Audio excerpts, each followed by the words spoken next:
దినవృత్తాంతముల 2వ గ్రంథము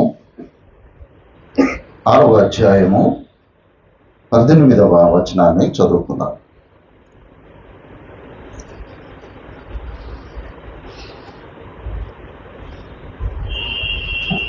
మనుషులతో కలిసి దేవుడు భూమి యందు నివాసము చేయున ఆకాశమును మహాకాశమును నిన్ను పట్టచాలవే. నేను కట్టిన ఈ మందిరము నిన్ను పట్టునా? ప్రార్థన చేసుకుందాం. మహోన్నతుడా, కృప కలిగిన దేవానికి స్తోత్రము నాయన. ఇదిగో తండ్రి, నీ పరిశుద్ధ దినమున ఇంతవరకు నీ కృపను తోడుగా ఉంచావు. పరిశుద్ధ లేఖనములను ధ్యానించుకున్నటకు సమయం ఇచ్చావు నాయన.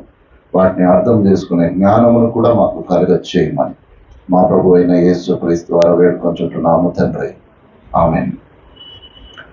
క్రీస్తునందు ప్రియులారా, దేవుని మహాకృపను బట్టి, దేవుడిచ్చినటువంటి మంచి ఉదయకాలమును బట్టి దేవునికి వందనాలు చెల్లిస్తూ ఉంటున్నాను. ఈ వర్షకాలమును బట్టి కొంత మనకు ఆటంకము కలుగుతున్నటువంటి మాట వాస్తవము. అది 1-2 రోజులది కాదు, సుమారు 10-11 సంవత్సరాల యొక్క చరిత్ర ఇది. ఇన్ని సంవత్సరాల నుండి కూడా మనము మరి వర్షకాలంలో బాధపడుతూ ఉంటున్నాం. ఇంకొక విషయం ఏమిటి అనగానే, వర్షము అనగానే వర్షం పడుతుంది, మందిరానికి ఎందుకు పోదాంలే అని అనుకునే ఆలోచన కూడా ఉంటుంది. లేదనంటే ఏదైనా గృహ దర్శనానికి ఎందుకులే వర్షం పడుతుంది అని సాకు చెప్పే వాళ్ళు కూడా ఉంటారు. కానీ దేవుడు సుఖ దుఃఖములను ఏ విధంగా ఉంచాడో దేవుడు కాలాలను కూడా అదే విధంగా నిర్ణయించాడు. ఒకవేళ వర్షము పడకపోతే మనకు ఆహారం ఉండదు. కాబట్టి దేవుడు వర్షమునిచ్చినందుకు దేవుణ్ణి స్తుతించడానికి దేవుని మందిరంలో ఉండాలి. ఇది దేవుడు కోరుకుంటున్నటువంటిది. వర్షం పడుతుందని నేను ఇంట్లో ఉండడం కాదు. దేవా, నీవు సకాలంలో నాకు వర్షము దయచేసావు కనుక నీకు స్తోత్రము, నిన్ను స్తుతించడానికి నేను దేవుని మందిరంలో ఉండాలి. ఇది ఒక క్రైస్తవునికి ఉండవలసినటువంటి విషయము.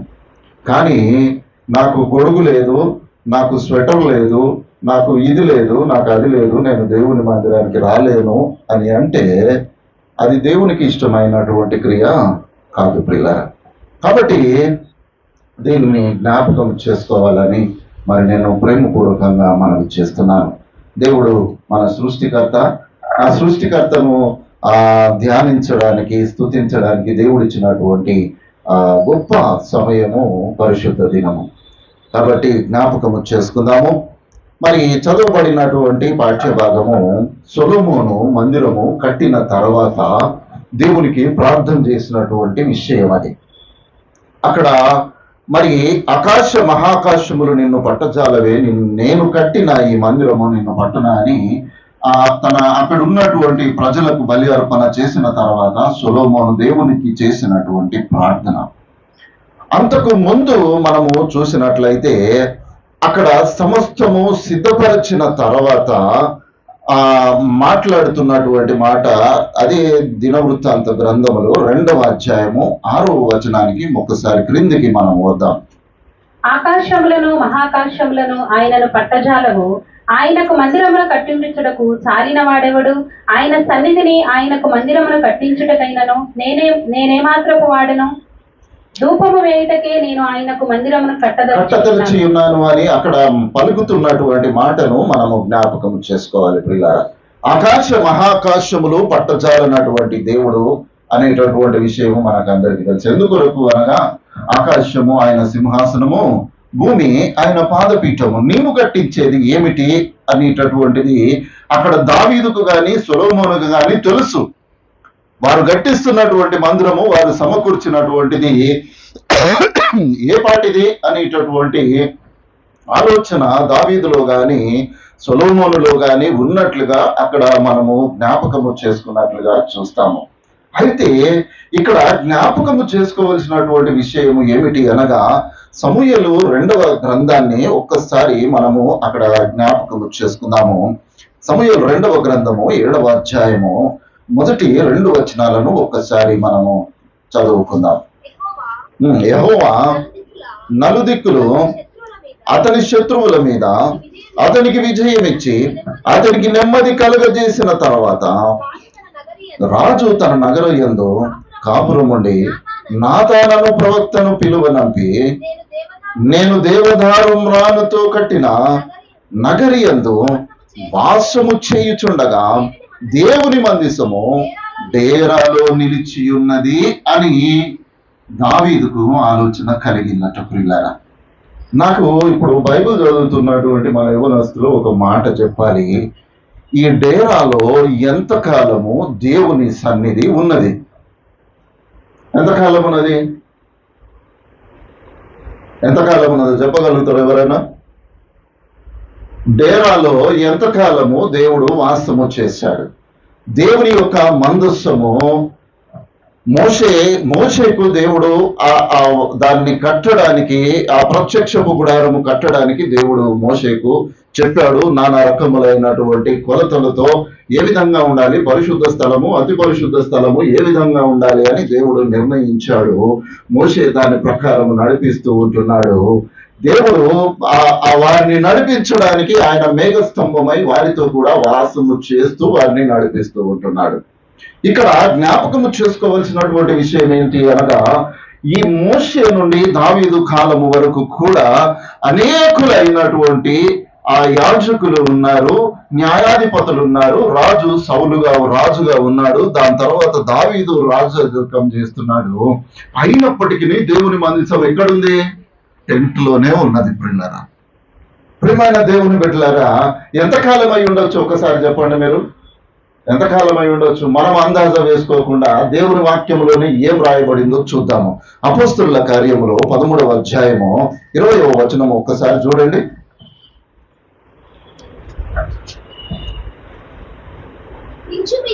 ఇంచుమించు 470 సంవత్సరములు ఇట్లు జరిగాను.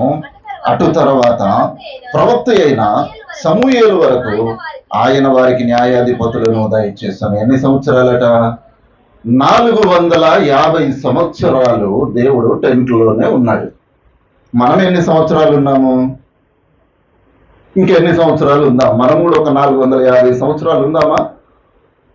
ప్రియమైనటువంటి దేవుని బిడ్డలారా, దేవుని యొక్క కార్యములు సఫలపరుస్తూ జరుగుతూ ఉంటుండగా ఆయన దయచేసినటువంటి న్యాయాధిపతులు అనేకులు ఉన్నారు. ఆ తర్వాత సమూయేలు కూడా న్యాయాధిపతిగా, ఆయన ప్రవక్తగా, యాజకునిగా ఉన్నటువంటి ఆ పరిస్థితుల గుండా ప్రయాణము చేస్తూ ఉంటున్నప్పటికీ ఆయన రాజులను నియమించాడు, సౌలును నియమించాడు. సౌలుకు కూడా జ్ఞానం లేదు, దేవుని యొక్క మందిరం కట్టాలని. దావీదుకు కూడా ఆ జ్ఞానం ఎప్పుడు వచ్చిందట? ఆయన నలుదిక్కుల ఆయనకు విశ్రాంతి కలుగజేయగా రాజులు ఇక ఆయన మీదకి యుద్ధము చేయవాడు ఎవడును లేడు, ఇక ఏమి లేదు, ఇక నేను ప్రశాంతంగా ఉన్నానయ్యా అని సమూయేలు ఏం చేశాడట? అప్పుడు జ్ఞాపకం వచ్చిందట, అయ్యో నా దేవుని మందసము ఎక్కడుంది? డేరాలో ఉంది. నేను మాత్రం ఎక్కడున్నా? దేవదారుతో కట్టిన మానులతో కట్టినటువంటి ఆ గృహంలో నేను నివసిస్తున్నానయ్యా అని అప్పుడు నాతాను ప్రవక్తను పిలువనంపించి దేవుని అడగమని ఆయన చెప్పినట్లుగా మనము చూస్తూ ఉంటున్నాము.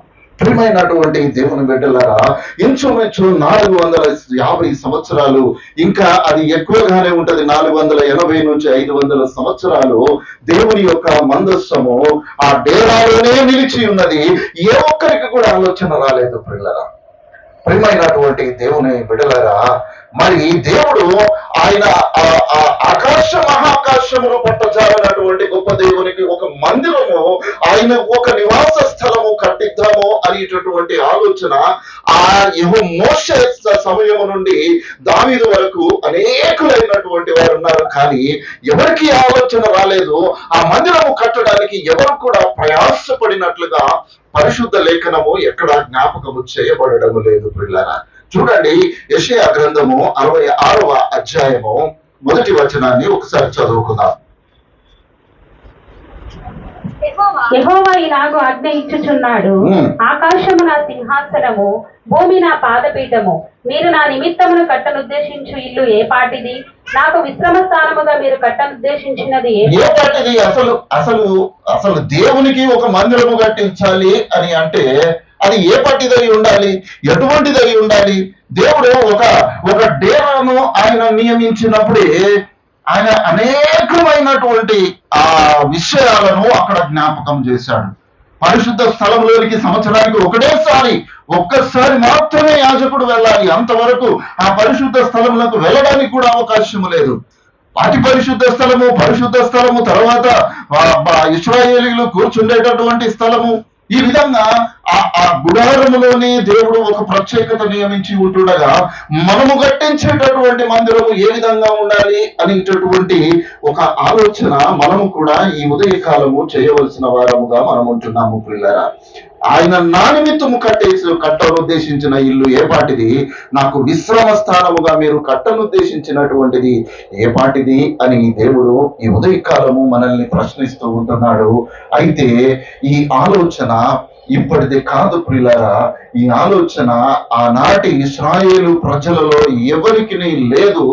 ఈనాడు అన్యజనులలో నివసింపజేస్తున్నటువంటి ఆ దేవునికి ఒక విశ్రమ స్థానము కట్టాలని ఆశపడాలి అనేటటువంటి ఆలోచన కూడా ఈనాటి క్రైస్తవులకు లేకుండా పోతుంది అనేటటువంటి విషయాన్ని జ్ఞాపకము చేయబడుతూ ఉంటున్నాము. ప్రియమైనటువంటి దేవుని బిడ్డలారా, ఈ మందిరము అనేటటువంటిది ఇప్పుడు ఒక పెద్ద అసెట్ అయిపోయింది. ఎందుకో తెలుసా? గాబ్రియలయ్య గారికి మందిరం ఉంది. ఆ మందిరం ఎదుట ఒక అపార్ట్మెంట్ కట్టారట. అపార్ట్మెంట్ కట్టారు, నేను కూడా చూశాను. అది సేల్కి పెట్టారు. ఈ మందిరం ఎదుట కల్వరీ గ్రేస్ చర్చ్ అని ఒక బోర్డు ఉంటుంది. ఆ కొనడానికి వచ్చిన వాళ్ళందరట ఆ బోర్డు చూసి రిటర్న్ వెళ్ళిపోతున్నారట. బిల్డర్ వచ్చి అయ్యగారు చెప్పాడట, నువ్వు బోర్డు తీసేసి నేను అమ్ముకున్నాక నువ్వేమన్నా చేసుకో అని పెట్టాడట. ప్రియమైనటువంటి దేవుని బిడ్డలారంటే రాబో దినములు ఏ విధంగా ఉన్నాయో ఒక్కసారి ఆలోచన చేయాలి. అసలు మందిరము కట్టడానికి పర్మిషన్లు దొరకడం లేదు. మందిరము కట్టాలి అని అంటే చుట్టుపక్కల ఉన్నటువంటి వారందరూ సంతకం పెడితేనే మందిరము కట్టాలి. కానీ ఆ పరిస్థితుల్లో కూడా మందిరము ఆ పర్మిషన్లు దొరకడం లేదు. కట్టబడినటువంటి మందిరములకు రక్షణ లేదు. ప్రజలు తిరుగుబాటు ధోరణి, అపవాది కార్యముల చేత ప్రోత్సహింపబడుతున్నటువంటి వారు లోకములో అనేకులు బయలుదేరి ఉన్నారు. ప్రియమైన దేవుని బిడ్డలారా, ఇక్కడ ఆయన కొరకు కట్టనుద్దేశించినటువంటిది ఏ పాటిది? సుమారు 450 సంవత్సరములు ఆయన గుడారములోనే నివాసము చేశాడు. ఆయన వారితో ప్రయాణము చేస్తూ ఉంటున్నాడు. మనము కూడా అదే గుడారంలో నివసిస్తున్నాము, అదే గుడారంలో ప్రయాణము చేస్తూ ఉంటున్నాము. దేవునికి ఆయన వాస స్థానమైనటువంటి ఒక మందిరము కట్టడానికి మన ప్రయత్నము, మన వంతుగా మనము ఏమి చేయుచున్నాము ప్రియులారా? చూడండి, దినవృత్తాంతంలో మొదటి గ్రంథము 17వ అధ్యాయము 5-6 వచనాలు ఒకసారి చదువుకుందాం.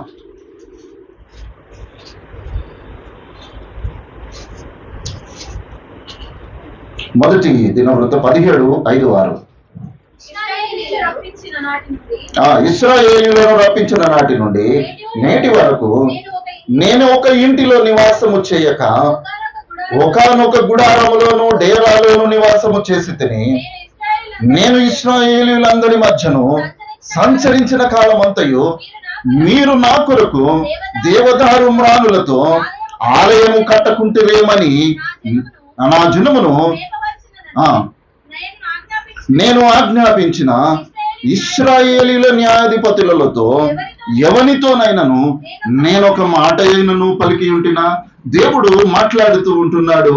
నేను ఇశ్రాయేలీయులను నడిపించినటువంటి కాలము నుండి రాజుల కాలము వరకు నాకు విశ్రమ స్థానము కట్టండి అయ్యా అని ఎప్పుడైనా అడిగాడా? దేవుడు ఒకవేళ మోషేకు ఇశ్రాయేలీయులను నడిపించినప్పుడే ఆయన నా కొరకు ఒక మందిరము కట్టమని ఆయన ఆజ్ఞాపించి ఉండవచ్చును. మోషే కూడా కట్టి ఉండేటటువంటి వాడు. కానీ వారి ప్రయాణము దేవుని యొక్క ఆలోచన వారిని కానానుకు చేర్చాలి, పాలు తేనెలు ప్రవహించే దేశంలో నా బిడ్డలు నివసించాలి అని దేవుడు ఆలోచన కలిగి వారిని నడిపిస్తూ ఉంటుండగా దేవుడు ఒక ఆరాధన కొరకు ఒక టెంట్ వేయమని చెప్పాడు, ఒక గుడారమును నిర్మించమని చెప్పాడు. ఎందుకు కనుక వారు సాగిపోతూ ఉండాలి. ఆ సాగిపోయే క్రమంలో ఒక స్థిరమైనటువంటిది కట్టబడితే అది అక్కడే మరలా మిగిలిపోతుంది. కాబట్టి దేవుడు ఆ విధంగా ఆ ఆరాధన క్రమములో వారిని ముందుకు నడిపించాడు. దేవుడు వారిని ఆ కాలాలలో ప్రవేశింపజేశాడు. యెహోషువ కాలంలోనే వారికి స్వాస్థ్యము పంచి ఇచ్చాడు. వారికి స్వాస్థ్యము పంచి ఇచ్చిన తర్వాత కూడా న్యాయాధిపతులను రక్షించాడు, న్యాయాధిపతులను నడిపించాడు. అయినప్పటికీ ఒక్కరికి కూడా ఆలోచన రాలేదట ప్రియులారా. అందుకే దేవుడు అంటున్నాడు, ఇశ్రాయేలీయుల న్యాయాధిపతులతో ఎవరితోనైనాను నేను ఒక మాట అయినను నేను పలికి ఉంటినా? నాకు విశ్రమ స్థానముగా ఉండవలసినటువంటి ఒక మందిరము మీరు కట్టమని నేను ఎప్పుడైనా అడిగి ఉన్నానా అని దేవుడు ప్రశ్నిస్తున్నట్లుగా మనము చూస్తూ ఉంటున్నాము.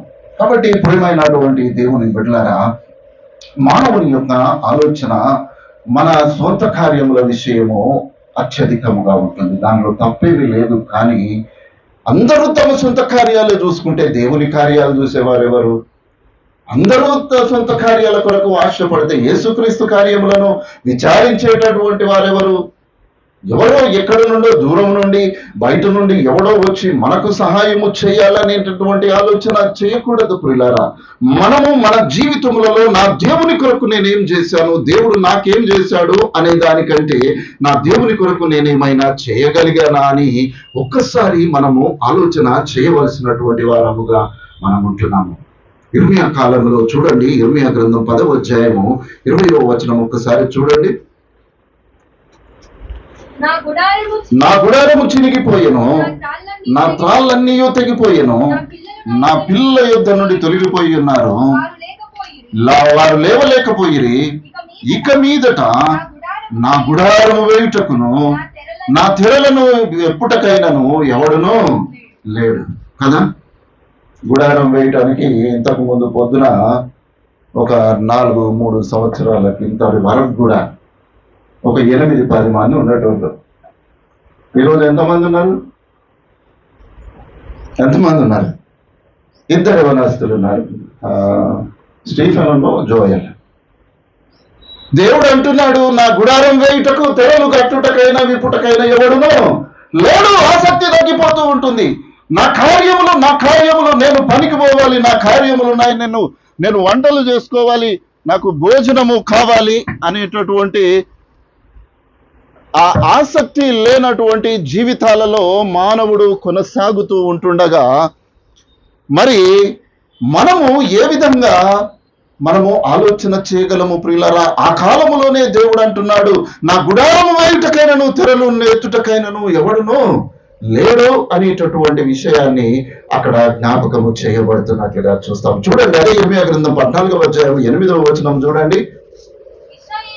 ఇశ్రాయేలునకు ఆశ్రయుడా, కష్టకాలమున వారికి రక్షకుడా, మా దేశములో నీవేళ పరదేశి వలె ఉన్నావు, ఏలా రాత్రి వేళ బస చేయుటకు గుడారము వేయు ప్రయాణస్తుని వలె నీవు ఉన్నావు అని దేవుని గురించి ఇర్మియా ప్రవక్త మాట్లాడుతూ ఉంటున్నాడు.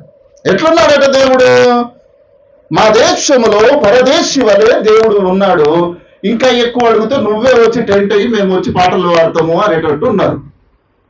అదే కదా ఇర్మియా చెప్తున్నా, నేనేం చెప్పడం లేదు. అక్కడ భక్తుడు ఏమంటున్నాడు? ఏ రాత్రి వేళ బస చేయుటకు గుడారము వేయు ప్రయాణస్తుని వలె నీవు ఉన్నావు. ఎవరున్నారట? దేవుడు ఉన్నాడు.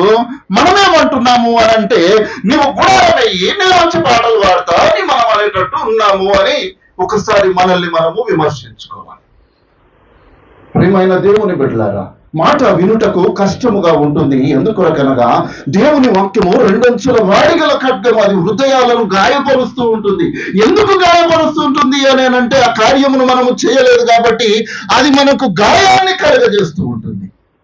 గాయాన్ని కలిగింది కదా అని మనము ఆ గాయాన్ని మార్పుకొనుటకు దేవుని యొద్దకు మనము త్వరగా వచ్చి ఆయన సన్నిధిలో నిలువబడేటటువంటి వారముగా మనము ఉండాలి ప్రియులారా. కీర్తనకారుడు 78వ కీర్తన 60వ చరణములో అంటాడు, చూడండి.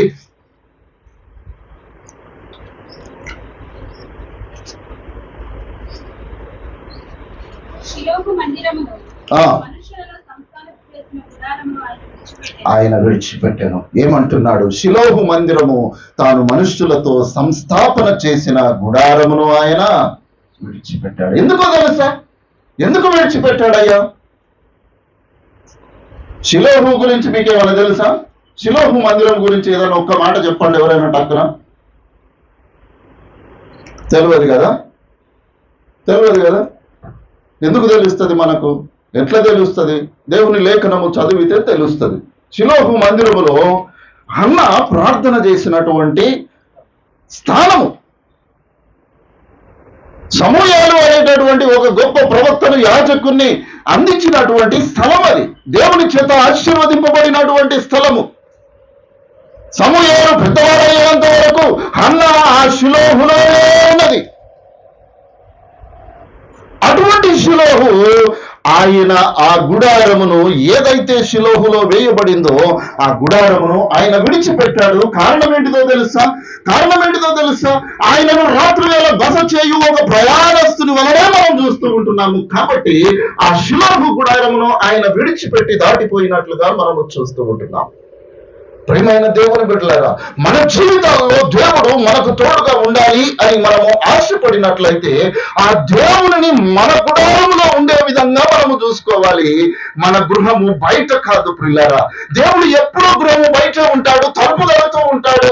అయ్యా నేను వచ్చానయ్యా అంటే నీవెవడో నాకు తెలియదు అనే విధంగా మన కార్యాలు మన జీవితంలో ఉంటాయి. కాబట్టి దేవుడు ఆ షిలోహును విడిచి వెళ్ళిపోయినటువంటి వాడుగా ఉంటున్నాడు. ఒకవేళ దేవుడు మన జీవితాల్లో నుంచి మన గృహాల్లో నుంచి ఆ విడిచిపోయినటువంటి విధానమును జ్ఞాపకం చేసుకొని ఆ దేవుడు కూడా విడిచిపోయినట్లయితే మన జీవితము వ్యర్థమైపోతుంది అనేటటువంటిది మనము జ్ఞాపకం చేసుకోవాలి. ప్రియమైన దేవుని బిడ్డలారా, అయ్యా చిన్నపిల్లలతో మీరు ఆటలాడకండి. దేవుని మందిరములో మనము చిన్నపిల్లలను మేము మంచి కూర్చోబెట్టుకోమా, అది ఆటలాడుకోవడానికి తీసుకొని రాలేదు.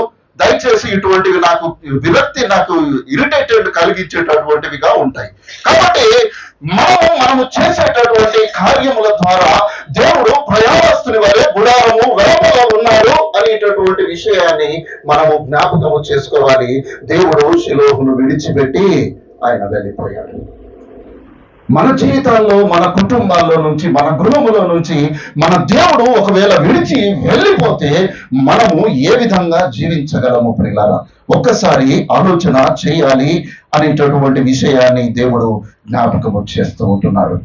ఈ షిలోహులో ఉన్నటువంటి గుడారము మందిరముగా మార్చబడాలి.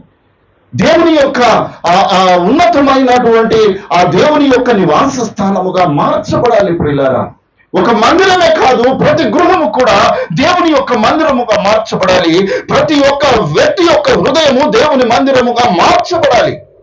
అప్పుడే దేవుడు మనతో సహవాసము చేయడానికి, మనతో ప్రయాణము చేయడానికి ఆయన ఆసక్తి కలిగినటువంటి వాడుగా ఉంటాడు అనేటటువంటి విషయాన్ని జ్ఞాపకము చేయబడుతూ ఉంటున్నాం.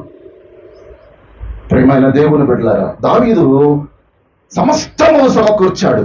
మీరు ఆ దినవృత్తాంత గ్రంథం అంతా చదువుతా ఉంటే ఒక పెద్ద లిస్ట్ చెప్తాడు. నేను బంగారము, వెండి, వజ్రాలు, వైడూర్యాలు, దేవదారుమానులు, ఇవి అవి, ఇనుము, ఇత్తడి, వెండి, రాగి అని ఓ పెద్ద లిస్టు. నా దేవుని కొరకు నేను ఇవన్నీ సిద్ధపరిచాను, ఇదిగో నా కొరకు నేను ఉంచుకున్నవి కూడా నా దేవుని కొరకు ఇచ్చాను అని చెబుతూ తన ప్రజల యొద్దకు వచ్చి అడుగుతాడు. ఏమని తెలుసా? ఈనాడు ఈ దినమున యెహోవాకు ప్రతిష్ఠితముగా ఇచ్చువాడేవడైనా, మనపూర్వకముగా ఇచ్చువాడేవడైనా ఉన్నాడా అని అడుగుతాడు. అసలు దావీదు సమకూర్చిందే మహాభయంకరమైనటువంటి ఒక మహామందిరము కట్టబడేంత గొప్ప ఆ నిధిని ఆయన సమకూర్చి మరలా ప్రజల యుద్ధకు వచ్చి ఆయన అడుగుతున్నాడు, మనపూర్వకముగా ఎవడైనా ఈ రోజు దేవునికి ఇచ్చువాడు ఎవడైనా ఉన్నాడా అని అడుగుతున్నాడు. ఎందుకు అడిగాడో ఒకసారి ఆలోచన చేయండి. దావీదుకు కలిగినటువంటి ఆలోచన, నేను సమకూర్చినది ఏ పాటిది కదా. అసలు దావీదు సమకూర్చింది చాలా గొప్పది, కానీ దావీదు యొక్క ఆలోచన, నేను సమకూర్చింది ఎంత, నా దేవుడికి విశ్రామ స్థానముగా ఉండవలసినటువంటి దానికి నేను సమకూర్చింది ఎంత, ఇది సరిపోదు కదా.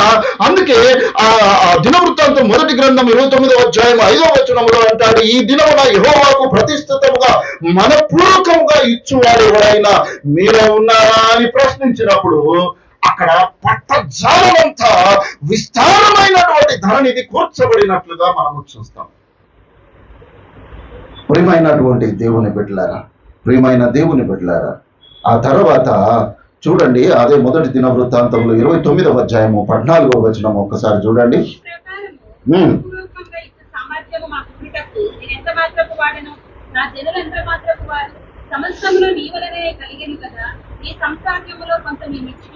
అంతే కదా. ఏమిచ్చామయ్యా మనం అనుకుంటాము, అబ్బా నేను ఇస్తున్నాను అని అనుకుంటాము. దేవుడు అంటున్నాడు, మన పూర్వకంగా ఇచ్చు సామర్థ్యము మాకుండుటకు అసలు మేమెంత మాత్రమా. అసలు నువ్వు కట్టేదే అసలు ఆకాశ మహాకాశములు పట్టచాలన్నటువంటి దేవునికి నీవు మందిరము కట్టడానికి ఇస్తున్నప్పుడు అసలు మనపూర్వకంగా ఇచ్చు సామర్థ్యము మాకుండుటకు నేనెంత వాడను, నా జనులు ఎంత వారు, సమస్తము నీ వలననే కదా కలిగెను, నీ స్వసంపాద్యములో నుంచి కొంత మేము మీకు ఇస్తున్నాం. దేవుడిచ్చిన దాంట్లో నుంచి మరలా కొంత దేవునికి ఇస్తున్నాం. ఇది దేవుడు మనతో మాట్లాడుతున్నటువంటి మాట. విలాప వాక్యములో ఇర్మియా భక్తుడు అంటాడు, మేలిమి బంగారముతో పోల్చదగిన నా ప్రియ సియోను కుమారులారా, ఎట్లు మంటి కుండలుగా ఎంచబడుతున్నారు, కుమ్మరు చేసిన మంటి కుండలుగా ఎంచబడుతున్నారు అంటాడు. 4వ అధ్యాయం 2వ వచనంలో మాట ఉంటుంది. పిల్లలు, మనం ఎవరమాట? మేలిమి బంగారముతో పోల్చదగిన వారము, మేలిమి బంగారములకు సమానమైనటువంటి వారము. కానీ ఎట్లున్నామాట? చదవమ్మా, మాట చదవండి ఒకసారి. మేలిమి బంగారముతో పోల్చదగిన సియోను ప్రియ కుమారులారా, ఎట్లు కుమ్మరి చేసిన మంటి కుండలుగా ఎంచబడుతున్నారు. ఎట్లా ఎంచబడుతున్నాము? మనం మంటి కుండలమా? దేవుడు మనల్ని మేలిమి బంగారముతో సమానముగా పోల్చుతూ ఉంటుండగా మనము మంటి వారముగా మనల్ని మనము తయారు చేసుకుంటున్నామా? ఆ దేవుని యొక్క ఆ కృప మన గృహం ఎదుట నిలువబడి ఉంటుండగా శిలోహలో నుండి దేవుడు వెళ్ళిపోయిన విధంగా మనము కూడా దేవుని మరి వ్యతిరేకించడానికి మనము ఆలోచన చేస్తూ ఉంటున్నామా? ఒకసారి ఆలోచన చేయాలి ప్రియులారా. ఎందుకొరకనగా మనము చేసేటటువంటి కార్యము దేవుని కొరకు చేస్తున్నాము, ఏ వ్యక్తి యొక్క ముఖమును చూసి కాదు ప్రియులారా.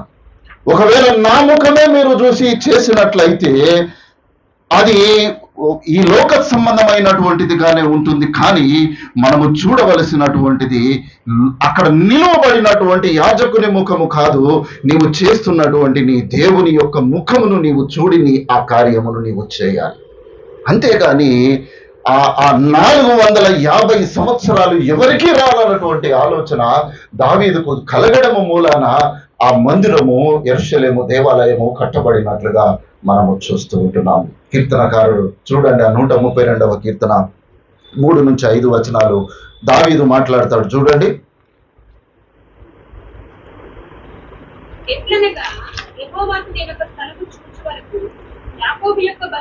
యాకోబు యొక్క బలిష్ఠునికి మొక్కుబడి చేసెను. ఎట్లనగా స్థలము చూచు వరకు, యాకోబు యొక్క బలిష్ఠునికి ఒక నివాస స్థలము నేను చూచు వరకు నా వాస స్థానమైన గుడారములో నేను ప్రవేశించను, నేను పరుండు మంచము మీదకెక్కను, నా కన్నులకు నిద్ర రానియను, నా కనురెప్పలకు కునికిపాటు రానియను అని దావీదు పలికినట్లుగా మనము చూస్తాము. కాబట్టి ప్రియమైన దేవుని బిడ్డలారా, మనము కూడా ఒక మందిరము మనము కట్టుకోవాలి. నేను ఎవరిని ఇబ్బంది పెట్టడం లేదు, ఎవ్వరూ ఇబ్బంది పడాల్సినటువంటి అవసరం లేదు. ఎవరైతే దేవుని మందిరము, నా దేవుని మందిరములో నా పాత్ర ఉన్నదయ్యా అని చెప్పుకునేటటువంటి ఒక ఆలోచన, మంచి ఆలోచనతో మనము ముందుకు కొనసాగుదాం. రాబోవు తరములలో మందిరము కాదు కదా ఆరాధన చేసుకునేటటువంటి పరిస్థితి కూడా లేదు. మీరు అనుకుంటున్నారేమో ఇది ఇంకా ఎప్పుడో చాలా దూరం ఉన్నదని అనుకుంటున్నారేమో. ఇంకొక 10 సంవత్సరాలు గడిస్తే ఆరాధన చేసుకోవడానికి కూడా పరిస్థితులు అనుకూలించు. కట్టబడినటువంటి మందిరము నీ బోర్డు తీసేయి అని మనుషులు అంటున్నారు అని అంటే, ఒక మందిరము కట్టడానికి మనం ఎంత ప్రయాసపడాలి, ఎంతగా ప్రార్థన చేయాలి, ఎంతగా మొరపెట్టాలి, ఎంతగా కన్నీళ్లు విడవాలి, ఎంతగా గోజాడాలి. ఆ దేవుని ఎదుట ఆయన కృప కొరకు మనం ఎదురు చూస్తూ ఉన్నటువంటి వారముగా మనం ఉండాల్సినటువంటి పరిస్థితులలో మనము ఇశ్రాయేలు ప్రజల వలె 450 సంవత్సరాల ఆ ప్రయాణములో దేవుడు గుడారంలో నివసించాడు, ఇది 10 సంవత్సరాలే కదా అని మనం ఒకవేళ అనుకున్నట్లయితే, దేవుడు షిలోహును విడిచి వెళ్ళినట్లుగా మన జీవితాలను ఒకవేళ దేవుడు విడిచి వెళితే మన జీవితాలు చాలా భయంకరమైనటువంటి పరిస్థితుల గుండా ప్రయాణం చేస్తాయి. కాబట్టి ప్రియమైన దేవుని బిడ్డలారా, ఒక్కసారి మనల్ని మనము పరిశీలన చేసుకుందాం. దేవుని యొక్క మహాకృప దేవుడు మనకు కలగజేసిన దానిలో నుండి, ఇదిగోనయ్యా నీవిచ్చిన దానిలో నుండి కొంత నీకు ఇవ్వడానికి, కొంత అంత కూడా ఇవ్వడం లేదు ప్రియులారా. నీవిచ్చినటువంటి సామర్థ్యము, నీవిచ్చినటువంటి ఘనత, నీవిచ్చిన ఆరోగ్యము, నీవిచ్చిన పని, నీవిచ్చిన సాంపాద్యము, నీవిచ్చినటువంటి ఆస్తి, ఈ లోకంలో నీవు నాకు కలగజేసిన దానిలో నుండి ఇదిగో ప్రభువా నీకు కొంత నేను చెల్లిస్తూ ఉంటున్నాను. ఆ కొంత దేవుని యొక్క కృపలో జ్ఞాపకము చేసుకోబడి ఆకాశవాక్యంలో విప్పి పట్ట చాలనంతటి గొప్ప కృపగా నీ కుటుంబము మీద దేవుడు నిలుపుతాడు అనేటటువంటి విషయాన్ని మరచిపోకూడదని దేవుడు జ్ఞాపకం చేస్తూ ఉంటున్నాడు. కాబట్టి ప్రియమైన దేవుని బిడ్డలారా, ఒక్కసారి ఈ ఉదయకాలము యెహోవా కొరకు, ఆ మందిరము కట్టుట కొరకు ఎవరైనా మనపూర్వకముగా ఇచ్చువారు ఎవరైనా ఉన్నారా అని దేవుడు మనల్ని కూడా ప్రశ్నిస్తూ ఉంటున్నాడు. అటువంటి ఆ దేవుని ఆలోచన కలిగినటువంటి వారమై ముందుకు కొనసాగుదాము. దేవుడు అటువంటి గొప్ప ఆలోచన, కృపా జ్ఞానము మనందరికీ దయచేయునుగాక. ఆమేన్.